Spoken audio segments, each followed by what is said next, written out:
Gracias, señora vicepresidenta. Señorías, si bien el Consejo de Política Fiscal y Financiera tiene como objetivo algo tan necesario como la coordinación de las comunidades autónomas con el Estado de su política presupuestaria, del endeudamiento y de las inversiones públicas, si bien al Consejo se le encargan aspectos relativos al estudio y valoración de los créditos de distribución de los recursos del Fondo de Compensación, o se encarga del cálculo de los costes de los servicios transferidos a las comunidades autónomas, la verdad, señorías, es que este órgano se ha convertido en cancerbero del pacto de reforma del artículo 135 de la Constitución.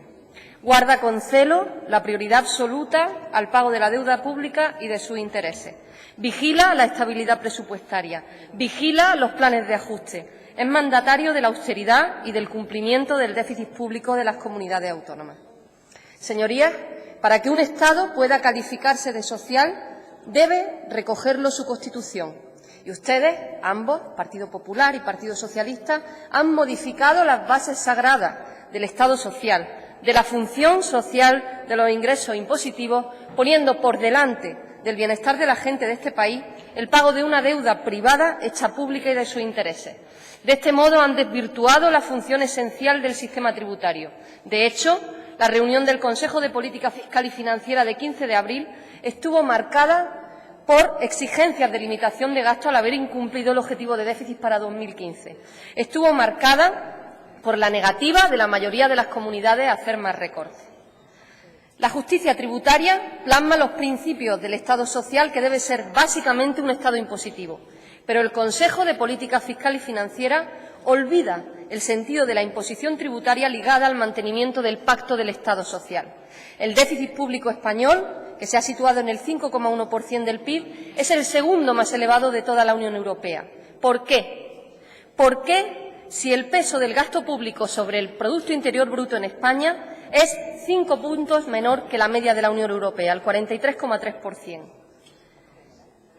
Está claro, por la grave crisis de ingresos que sufrimos.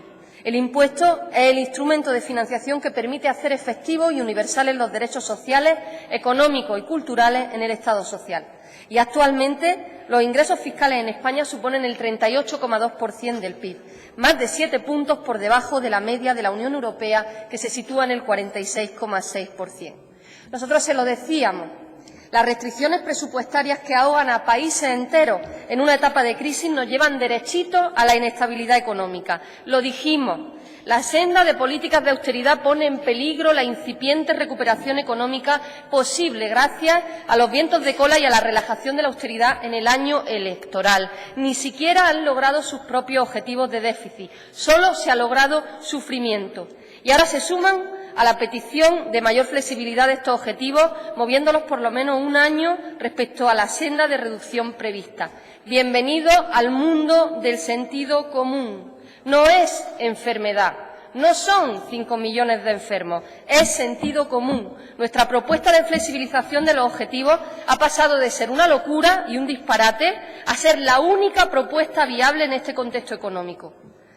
Por supuesto, esto es una parte de la solución y solo un aspecto complementario de nuestra completa propuesta económica. Respecto al reparto del objetivo de déficit, el Estado parece generoso repartiendo el incremento del mismo, pero la realidad es que del 3,6% del déficit sobre el Producto Interior Bruto, el Estado se queda con el 70%, el 2,5% del Producto Interior Bruto. Las comunidades autónomas siguen estando más cargadas, aunque se haya pasado de un objetivo del 0,3 al 0,7% del PIB. Además, limitarse a poner un objetivo más generoso de déficit no es la solución a la sostenibilidad financiera de las comunidades autónomas. Señorías, por otra parte, para recuperar la capacidad recaudatoria no bastaría con la creación de impuestos justos que den cumplimiento a todos los principios de justicia tributaria y especialmente al de capacidad económica. El sistema tributario en su conjunto solo podrá ser considerado justo si en la práctica esos principios tienen también vigencia. La proliferación de fenómenos de fraude y elusión fiscal y, como consecuencia, la creciente complejidad de la normativa tributaria aleja al sistema impositivo de los ideales de justicia, lo que le impide cumplir las funciones que le reclama el Estado social. Bajo esa perspectiva, de poco sirve elevar los tipos marginales en el IRPF si con ello se termina gravando fundamentalmente a las rentas medias.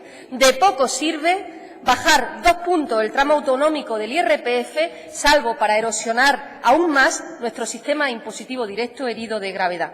De poco servirá su reforma del impuesto de sucesiones y donaciones pactada a 2 si no miran hacia arriba. La política como negocio da lugar a extraños pactos con esa versión española del Tea Party que es Ciudadanos. Ya conocen el dicho, quienes se acuestan en el mismo colchón se vuelven de la misma condición.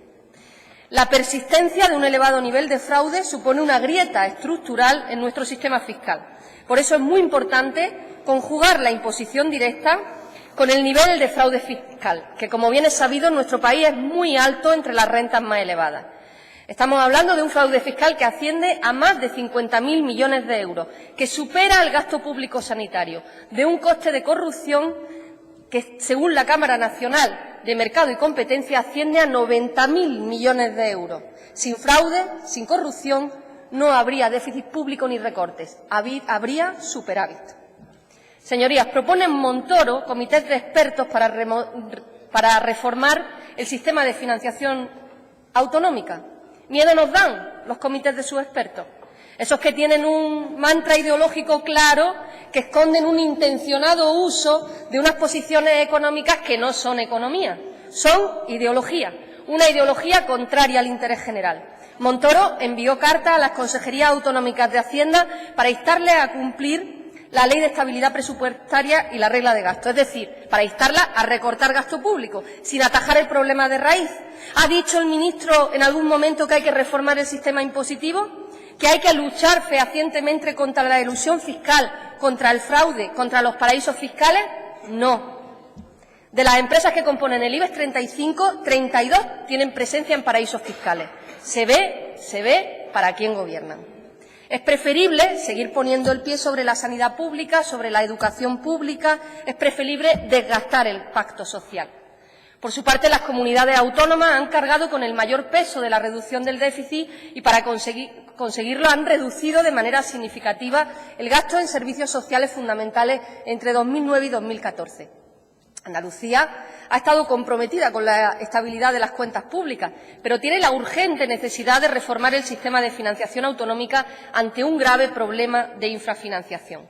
Además del cuestionamiento unánime del actual modelo de financiación, que no garantiza recursos necesarios para cubrir el gasto en servicios públicos fundamentales, sufre problemas de endeudamiento y un serio problema de ingresos. Por ese motivo, para nosotros, la clave está en la reforma del sistema fiscal, en su crisis de ingresos. En Andalucía se han perdido 3.500 millones de euros de recaudación entre 2009 y 2014. La clave está en los papeles de Panamá, en los paraísos fiscales, en la corrupción. Esa es la clave y esa debería ser la voluntad del Consejo de Política Fiscal y Financiera, porque Hacienda somos la mayoría. Porque mientras haya trápalas que eluden su obligación fiscal y estén protegidos por una clase política de la que forman parte, mientras esa poca gente poderosa esté en los gobiernos y dirija importantes partidos políticos, mientras se protejan comportamientos depredadores con lo público, se criminalice a empleados y empleadas públicas recortando su sueldo, se deje desprotegida a toda la población sin empleo, se llame vagas a personas desesperadas en cuyo hogar no entran ingresos porque no encuentran un empleo digno, mientras se llame aprovechada a una mujer que trabaja por horas limpiando, que no le llega el dinero para mantener su casa y pide una prestación social, mientras las chaquetas y corbatas se luzcan para legitimar las normas según las hormas de sus bolsillos, mientras eso ocurra, se habrá roto el pacto social de mayoría. La consejera ha solicitado una postura unánime para no recortar en educación, sanidad ni derechos sociales. Ahí nos van a encontrar. Pero entenderán ustedes que en su pacto fiscal regresivo con el Tea Party a la española, no. Con la privatización, la externalización, la precarización de lo público, no. En un contexto de infrafinanciación autonómica existe una necesidad urgente de modificar el sistema de financiación autonómica y nos parece que las líneas que mostró la consejera en una comparecencia anterior pueden ser un punto de partida para un necesario diálogo en Andalucía entre fuerzas políticas. Nuestra tierra lo necesita. Para el Grupo Parlamentario Podemos Andalucía, el objetivo fundamental es observar con celo el principio de garantía de los servicios públicos fundamentales. Si se comparten los aspectos básicos del debate teórico, planteamos un debate sobre lo concreto para dotar de sostenibilidad financiera a los servicios públicos que garantizan derechos humanos. Hay que modificar el sistema de financiación autonómica, no hay duda, y relajar el objetivo de déficit. Pero no olvidemos que esto llega porque, bajo la bandera de la eficiencia económica, gobiernos de todo signo han abandonado la fiscalidad como instrumento no solo recaudador, sino también redistribuidor. De ahí la necesidad de recuperar el arma fiscal. De ahí la necesidad de luchar contra la evasión y la ocultación tributaria. Esa es la clave. Y no ha sido una prioridad política en ningún momento en estos años. No hay que mirar para otro lado. Ahí está el problema y ahí está la solución. Ahí y en una gestión de lo público sin escándalos como el fraude de los cursos de formación, como los ERE o las tramas de corrupción urbanística como la de Granada, que merman las funciones del Estado social. Muchas gracias. Muchas gracias, señora Lizárraga. Es ahora el turno de intervención del Grupo Parlamentario Popular y lo hace en su nombre la diputada señora Crespo.